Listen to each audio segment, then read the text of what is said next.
Meaning of Elmer Gantry. Elmer Gantry.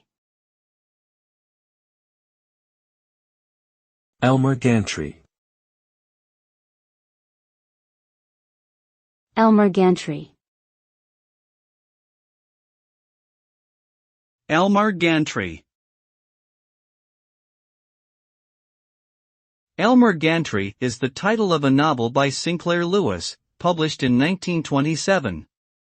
The main character, Elmer Gantry, is a charismatic and ambitious preacher who uses his charm to manipulate people and gain power within the church. The novel is a satire on the religious hypocrisy and corruption prevalent at the time.